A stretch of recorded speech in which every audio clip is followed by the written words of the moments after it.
तर सर्वांना जय शिवराय आणि जय भीम. बघा आता राजकारण म्हटलं सगळं युद्धामध्ये, राजकारणामध्ये, प्रेमामध्ये सर्व काही माफ असतं असं म्हणतात. पण एक गोष्ट असते ती नैतिकता.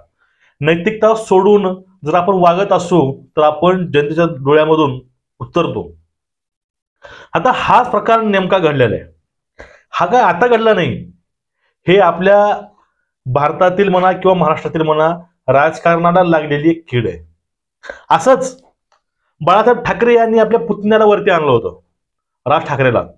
लोक त्यांना ओळखू लागले बाळासाहेबांचा पुतण्या या नात्यानं, नावासहित. पण त्यांनीही चुलत्याला धोका दिला किंवा दगा दिला, त्यातनं बाहेर पडले. आणि त्यानंतर आपला पक्ष थाटला. त्यानंतर पुढलं मॅटर असं झालं की शरद पवार यांनी आपली राष्ट्रवादी उभा केली आणि त्या ठिकाणी एक संधी म्हणून, एक नेतृत्व म्हणून अजित पवारांना पुढे आणलं. पण त्यांनी अजित पवारने पण हेच केलं, काकाच्या छातीमध्ये सुरा खुपसायचं काम अजित पवारांनी केलं. रातोरात पक्ष फोडून ते पण भाजपसोबत गेले. आता प्रश्न असा पडतो, यावरती सुद्धा शरद पवार एक ताठ असे उभे आहेत स्वाभिमानानं. त्यांना असे आहे, आपण पक्ष उभा केला, आपण कार्यकर्ते बनवले, नवीन घडवले, आपण अजून सुद्धा कार्यकर्ते नवीन घडवू शकतो आणि आपण अजून आपला पक्ष बळकट करू शकतो, ही गॅरंटी शरद पवारांना आहे. यामध्येच आता जी लोकसभा आलेली 2024 ची, ह्या लोकसभेला बारामतीमधून कोण उभारणार? सुप्रिया सुळेताई की अजित पवार गटाचा कोणी किंवा शरद पवार? हे गुपित आहे आणि हे गुपित आहे. इथं कोणीही उभारू तर या ठिकाणी शरद पवारांनी मागणी केली, त्या ठिकाणी शरद पवारला कुणीही हरवू शकणार नाही. तरीही या ठिकाणी अजित पवारांनी वक्तव्य केलं, काही लोक येतील, तुम्हाला भावनिक बनवायचा प्रयत्न करतील, माझी शेवटची निवडणूक आहे असं म्हणतील, तुम्ही याला बळी पडू नका. हे वाक्य बोललं होतं अजित पवारांनी. आणि याचा अर्थ आव्हाडाने काढला की अशी एक पिढी बनलेली आहे महाराष्ट्रामध्ये, ते बापाच्या, काही वेळेस बाप म्हातारा झाला म्हणतात, काही वेळेस हे बोलतात की यांची शेवटची निवडणूक आहे, म्हणजे मरणाची वाट बघतात. या पलीकडे गोष्टी केलेली आहे. आणि ह्यावरती ट्रोलिंग होते अजित पवारांची. प्रत्येक गटातून एक द्वेष दिसतो. अजित पवारांना हे गोष्ट बोलायला नको होती. ज्या माणसानं आपल्याला राजकारणामध्ये आणलं, आपल्याला ओळख निर्माण करून दिली, आपल्याला संधी दिली, आपण त्याचं सोनं करून आपला पूर्ण संसार आणि आपला पूर्ण बिझनेस थाटला, आपण त्याच व्यक्तीला कृतज्ञ होऊन त्यांना सोडून देऊन आपण वेगळा संसार थाटला. ठीक आहे, तुम्ही थाटा, पण तुम्ही त्यांना हिणवणं, चुकीचं बोलणं, त्याच्या मरणाची वाट बघणं, हे नैतिकतेला धरून नाही. तुम्ही राष्ट्रवादी सोडली, ते तुमची अनैतिकता होती आणि तुम्ही ते सोडून सुद्धा तुम्ही परत ह्याच गोष्टी करत आहात. समजून जा, तुमचा अंत जवळ आलेला आहे. तुम्हाला वाटत असेल की आता माझ्या पाठीमागे एवढा फोर्स आहे, एवढी सत्ता माझ्या पाठीमागे आहे, लोक एवढे आहेत, एवढा प्रबळ असा भाजप माझ्या सोबत आहे. पण एक नैतिकता एक अशी गोष्ट असते, नैतिकतेमुळं आतापर्यंत मोठे मोठे युद्ध झालेले आहेत. इतिहास आपल्याला साक्षी आहे. ते महाभारत असो, या रामायण असो, या शिवकाळ असो. आणि तुम्ही ती नैतिकता सोडायचं काम करत आहात. तुम्ही इथं हे गोष्ट बोलतात, ठीक आहे, तुम्ही विकास केला, तुम्ही पुण्याचा विकास केला, चिंचवडचा केला, नवी मुंबईचा केला असेल की बारामतीचा केला, नाकारत नाही. पण तुम्ही विकास कधी केला? ज्या वेळेस तुम्हाला एक अस्तित्व आलं, तुम्हाला ओळख आली, ती ओळख तुम्हाला शरद पवारांमुळे भेटली, म्हणून तुम्ही आपले हे कर्तव्य, तुम्ही हे कार्य करू शकता. आणि तुमची ओळख कुणाला नसली असती, अजित पवार हे कोण आहे हे महाराष्ट्राला सुद्धा कळले नसते.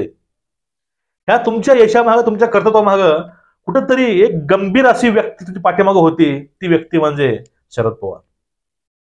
आणि तुम्ही यांच्याच आज मरणाची वाट बघत आहात, म्हणजे हे दुर्दैव आहे.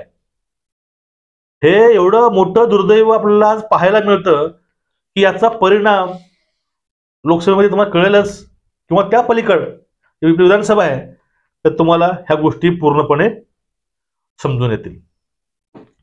पक्ष काढा, ठीक आहे, विचारसरणी वेगळी असू शकते, पण माणूस राजकीय स्वार्थापाठी, राजकीय स्वार्थ लक्षामध्ये घेऊन एवढं बदल होऊन, एवढे चेंजेस करून, ज्यानं आपल्याला उभा केले, ज्यांच्यामुळं आपलं अस्तित्व आहे, ते अस्तित्व आज नाकारणं म्हणजे शुद्ध मूर्खपणा आहे. आज बघा, एक गोष्ट समजली. आमच्या गावामधील एक काका आपल्या पुतण्याला चांगला शिकवत होता. पण निर्णय असा घेतलाय की नाही, काका पुतणं हे नातं लांबूनच चांगलं आहे. तुला मी शिकवेन, तुला मोठं करेन, तुम्हाला असंच अजित पवारासारखे म्हणजे तू मग लात मारून जाशील, हे त्याचं वाक्य आहे. तर परत त्या घरी पाठवून दिलं. म्हणजे एक यांची उदाहरणं घेऊन बघा, आता आपण ज्या गोष्टीला आयडल मानतो, आपला रोल मानतो आपल्या लाईफ मधला, त्या व्यक्तीला बघत असतो पूर्णपणे. आणि जर ती व्यक्ती असं वागत असेल तर याचा इम्पॅक्ट हा समाजावर होत असतो. समाज सुद्धा त्याचं अनुकरण करत असतो. त्यामुळं गावात सुद्धा वाटतंय की चुलतं पुतणं जे नातं आहे ते नातं तेवढं आता पवित्र राहिलं नाही.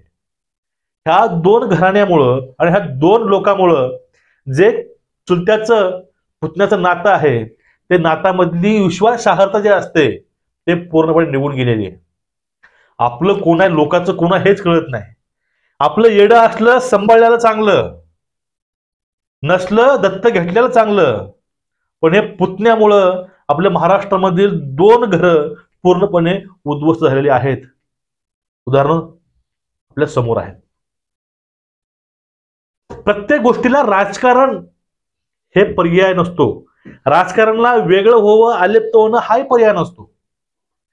इतरापेक्षा थोडं चांगलं आपल्याला भेटलेलं आहे, या जो व्यक्ती समाधान राहतो, नैतिकता धरून राहतो, त्या लोकांना जनता ही सपोर्ट करणारच. आज म्हणजे बारामती आहे, बारामती मध्ये अजित पवारनं कितीही खेळ खेळू द्या, या ठिकाणी अजित पवार येणारच नाहीत. कारण फक्त जी त्यांनी हे गोष्ट बोलली होती, काय लोक येतील, तुम्हाला भावनिक करतील, माझी शेवटची निवडणूक आहे असे म्हणतील, तुम्हाला मते मागतील, ह्या वाक्यामुळं बारामतीमधून अजित पवारची हक्कलपट्टी निवडणुकीत तुम्हाला दिसून येईल. घोडा आणि मैदान हे खूप दूर नाही, जवळच आहे. पण जे हे वाक्य बोललं, ह्या वाक्यामुळं जास्त हेट स्पीच लोकांचे येत आहेत. जो बारामतीचा वर्ग असेल किंवा जो महाराष्ट्रामधील जो राष्ट्रवादीचा मतदार असेल, तो मतदार निष्ठावंत असेलच. कारण मतदार हा निष्ठावंतच असतो. नेता निष्ठा पाळू अथवा न पाळू, मतदार हा निष्ठावंत असतो. तो नक्कीच सपोर्ट हा शरद पवारांनाच करणार. तुम्हाला एकूणच याविषयी वाटतं काय, नक्कीच कमेंट करा. तुम्हाला अजून काय सुचवायचं असेल ह्याच्या नाट्याविषयी ते पण नक्की सांगा. चॅनलला सबस्क्राईब करा आणि बेल आयकॉन दाबून ठेवा. व्हिडिओ शेअर करा, कारण आपण अशाच प्रकारची विश्लेषणात्मक व्हिडिओ आणत असतो. जय हिंद, जय शिवराय, जय भीम.